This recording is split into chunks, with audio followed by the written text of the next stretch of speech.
নৃশংসতার সব সীমা ছাড়িয়ে যাওয়া পল্লবী শিশু রামিসা হত্যাকাণ্ডের মাত্র ১৬ দিনের মাথায় ধর্ষণ ও হত্যা মামলার রায়ের দিন ধার্য করলেন আদালত।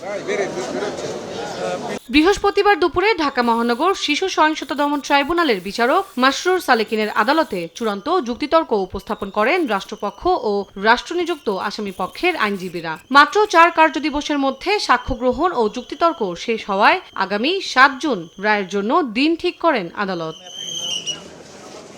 যুক্তিতর্কে রাষ্ট্রপক্ষ বলেন, ডলার নামে অন্য কেউই ছিল না এই ঘটনায়, যা প্রত্যক্ষদর্শী সাক্ষী এবং তার নিজের জবানবন্দিতে উঠে এসেছে। তবে জেলে থাকাকালীন অন্য কোনো কয়েদির কুপরামর্শে ডলার চরিত্র সামনে এনে বাঁচার চেষ্টা চালায় সোহেল।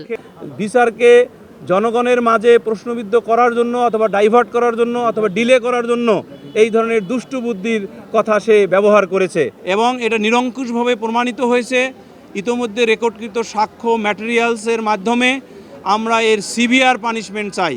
অপরাধ মেনে নেন রাষ্ট্রনিযুক্ত আসামি পক্ষের আইনজীবীও। তবে নেশার কারণে সুস্থ মস্তিষ্কে ছিলেন না সোহেল এমন যুক্তি দেখিয়ে সর্বোচ্চ সাজার বদলে যাবজ্জীবন চান তিনি। আর লাশ গুমে সহায়তায় অভিযুক্ত স্বপ্নার চান ৭ বছরের দণ্ড। যেহেতু এই আসামি নিজেই গতকালকে বিজ্ঞ আদালতে নিজেকে দোষী বলে আদালতের নিকট ক্ষমা প্রার্থনা করেছে, সেহেতু আমি বিজ্ঞ আদালতে বলেছি তার সাক্ষ্য এবং রাষ্ট্রপক্ষের সাক্ষ্য আমাদের যুক্তিতর্ক অনুযায়ী বিজ্ঞ আদালত ন্যায় বিচার যেন প্রদান করে। দেশের ইতিহাসে সবচেয়ে দ্রুততম সময়ে শেষ হলো এই মামলার বিচারিক কার্যক্রম। আগামী ৭ জুন রায় হলে এই রায়ের কপি পাঠানো হবে উচ্চ আদালতে। সেখানে সাজা পরোয়ানা ও রায় কার্যকরের বিষয়ে পরবর্তী শুনানি হবে। তন্দ্রা তারণ্য, দেশ টিভি, ঢাকা।